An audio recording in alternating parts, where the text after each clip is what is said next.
كلنا في وقت ما حاولنا نبني عادة جديدة، سواء نقوم بدري أو نذاكر بانتظام أو نتمرن كل يوم أو حتى نبطل سكر أو نلتزم في الصلوات على مواعيد. بس دايما بنرجع نكسر العادة دي بعد أيام أو أسابيع. طب ليه بيحصل معنا كده؟ هل المشكلة فينا ولا المشكلة في الطريقة اللي احنا بنبدأ بيها العادة؟ النهارده هقولك على الدليل الكامل لبناء أي عادة جديدة في حياتك والالتزام بيها. الخطوات دي مدروسة ومعاها أمثلة وتجارب حقيقية، فتابع الفيديو للنهاية لأن صدقني هتستفيد كتير.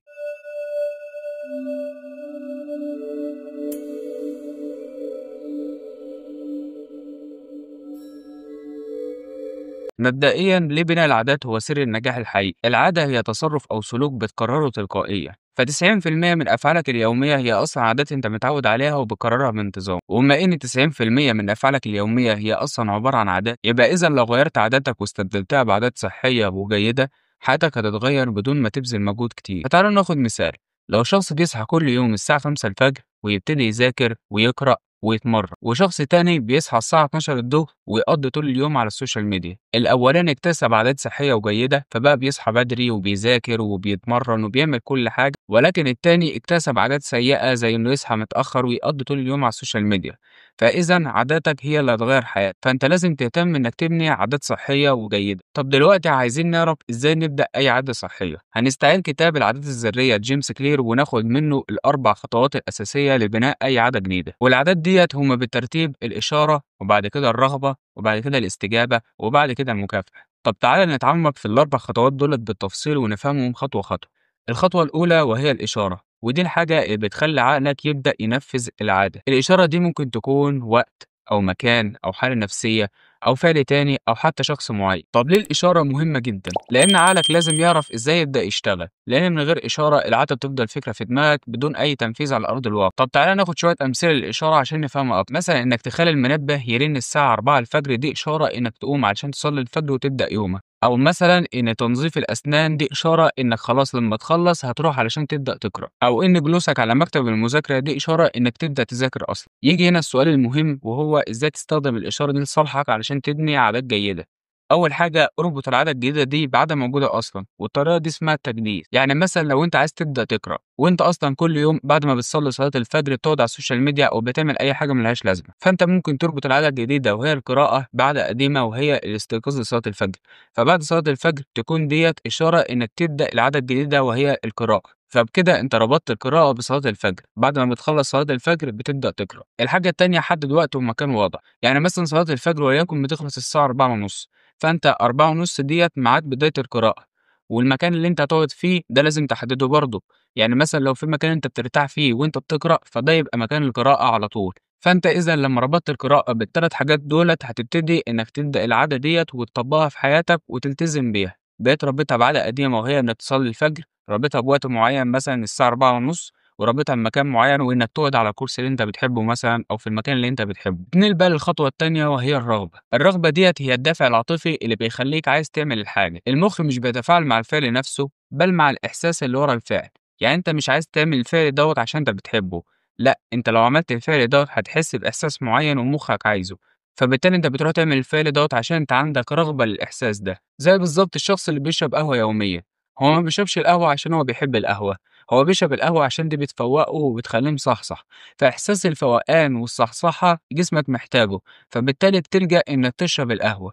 فإذا أنت عملت الفعل ده مش عشان أنت بتحبه، لا، علشان في إحساس هينتج عنك أنت أصلا عايزه. طيب برضه إزاي تستخدم الرغبة دي لصالحك بإنك تبني عادات صحية؟ كل الحكاية إنك تربط العادة بشيء أنت بتحبه. مثلا لو أنت عايز تبني عادة جديدة وهي إنك تخرج تتمشى كل يوم نص ساعة تفك عن ضغط اليوم، وأنت أصلًا مش عايز تخرج تتمشى أو ما بتحبش تخرج تتمشى، وفي نفس الوقت أنت أصلًا بتحب تسمع البودكاست، فأنت لو ربطت إنك كل يوم وأنت بتخرج تتمشى تسمع بودكاست، فأنت إذًا ربطت العادة ديّة بحاجة أنت أصلًا بتحبها، فبعد كده تستنى وقت خروجك عشان تمشي عشان خاطر تسمع البودكاست ده، فأنت كده عملت حاجة كويسة جدًا، إنك ربطت عادة بحاجة أنت بتحبها، فبالتالي هتلاقي نفسك اتعودت على العادة دي وبقيت تعملها تلقائي. بعد كده اتنقل للحاجة التالتة وهي الاستجابة.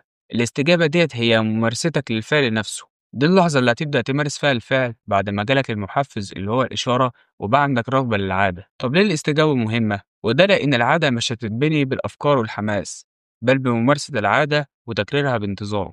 ومرة مع مرة الموضوع هيبقى لايف ستايل بالنسبة لك وهتتعود عليه. وعايز أقول لك إن مفتاح النجاح في الاستجابة، كان الفعل سهل جدًا، لإن كل أمّا العادة كانت سهلة، كل أمّا زادت احتمالية إنك تنفذها أصلًا. يعني مثلًا لو عايز تبدأ تقرأ كتاب، اقرأ كل يوم صفحة وبعد كده زوّد بانتظام. لو عايز تبدأ إنك أنت تذاكر، ذاكر كل يوم ساعة واحدة بس وبعد كده زوّد بانتظام. ومثلًا لو عايز تبدأ تتمرن، اتمرن كل يوم بإنك تخرج وتجري شوية أو تلعب 5 ضغط أو أي حاجة زي دي، وبعد كده ابتدي روح الgym وارفع الأثقال وزوّد واحدة واحدة. الخطوة الرابعة بقى والأخيرة وهي المكافأة. المكافأة دي النتيجة اللي بتحصل عليها بعد انتهاء العادة، والمكافأة دي مهمة جدًا، لأن المخ بيحب إن يكون في نهاية سعيدة، وكمان هي اللي هتخلّيك تكرر الفعل مرة تانية، لأن أنت لمّا حسيت بحاجة كويسة بعد الفعل ده هتبقى عايز تعمله تاني عشان تحس نفس الإحساس. والمكافأة دي في منها نوعين، يا إما مكافأة فورية ودي إحساس أنت بتحسه بعد ما بتخلّص العادة مباشرةً، زي إحساس بالراحة أو إحساس بالإنجاز. والمكافأة التانية وهي المكافأة طويلة المدى، ودي مكافأة بتحصل بعد فترة، سواء أيام أو أسابيع أو شهور أو حتى سنين، زي مثلًا إنك تبدأ تلاحظ تحسن في جسمك، أو تبدأ تلاحظ إنك مستواك في الدراسة بيتطور ومستواك بيعلى وابتديت تجيب تقديرات كويسة وابتديت تذاكر بانتظام. طب إزاي تعمل مكافأة لنفسك؟ ممكن بعد ما تخلّص العادة تعمل حاجة أنت بتحبها،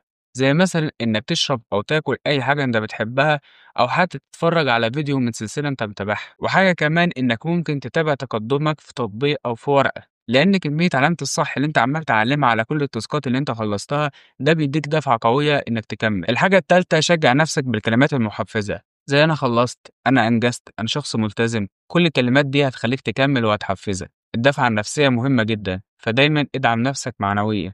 يبقى كده عرفنا علشان نكوّن عادة جديدة لازم إن إحنا نمرّرها ب4 حاجات: الإشارة، وبعد كده الرغبة، وبعد كده الاستجابة، وآخر حاجة المكافأة. وعلشان تحافظ على العادة لازم تتقبل الملل، لأن النجاح مش إنك تتحمس، النجاح إنك تكمل لما الحماس يروح. الرياضيين المحترفين مش دايما متحمسين، بل دايما مستمرين حتى لو مفيش حماس. وبرضه لازم تخطط لوقت السكوت، لأن هيجي عليك أيام وهتقع.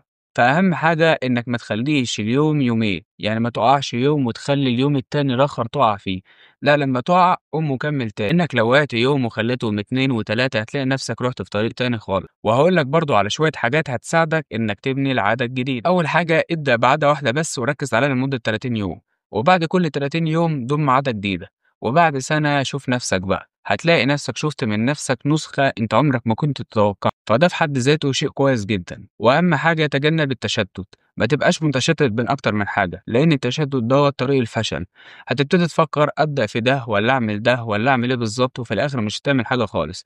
هي حاجة واحدة بس ركّز عليها لمدة 30 يوم وما تعملش غيرها، وبعد كده كل 30 يوم ضم لها حاجة كمان، هتلاقي نفسك مستواك بيروح في حتة تانية خالص. الحاجة التانية كل يوم أول ما تقوم من النوم الصبح هات ورقة وقلم واكتب أحلامك وأهدافك وفكّر نفسك بيها. كل أمّا تذكّر نفسك بأحلامك وأهدافك هتلاقي نفسك بتتحفز إنك تكمّل عشان توصل للي أنت حاطّه. الحاجة التالتة دي بقى لو عرفت تعملها خير وبركة، لو ما عرفتش خلاص، وهي إنك تشوف صاحب كويس تتفقوا مع بعض إنكم تبدأوا عادة جديدة وتلتزموا عليها لمدة 30 يوم، بحيث إن لو واحد فيكم وقع التاني يقوّمه، وبعد 30 يوم أنتم الاتنين هتبقوا اكتسبتوا عادة جديدة. الحاجة الرابعة ما تعتمدش على الحماس، والنقطة دي كنا عملنا لها فيديو لوحده بعنوان إزاي تذاكر بالرغم من انعدام الشغف، هتلاقي اللينك بتاع الفيديو ده موجود تحت في الوصف، أنصحك إنك تتفرج عليه. الحاجة الخامسة سجل تقدمك وتابع رحلة نجاحك خطوة بخطوة، لأن ده هيحفزك إنك تكمل. وفي النهاية لازم تعرف إنك مش محتاج تغير حياتك كلها في يوم، أنت محتاج تغيّر عادة واحدة بس وتستمر عليها لفترة، وكل فترة تغيّر عادة تانية. الفرق بين الإنسان العادي والإنسان الناجح إن الإنسان الناجح عنده نظام يومي ماشي عليه بانتظام، حتى ولو كانت حاجات بسيطة،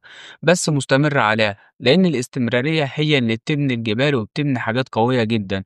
فأنت لازم تستمر، ودايمًا فكّر إزاي تطوّر نفسك وتكتسب العادات الصحية الجديدة، وتسيبك من العادات اللي مضيّعة حياتك دي. ولو وصلت لحد هنا ما تنساش تعمل لايك للفيديو وتشترك في القناة عشان يوصلك كل جديد. أشوفكم على خير، السلام عليكم ورحمة الله وبركاته.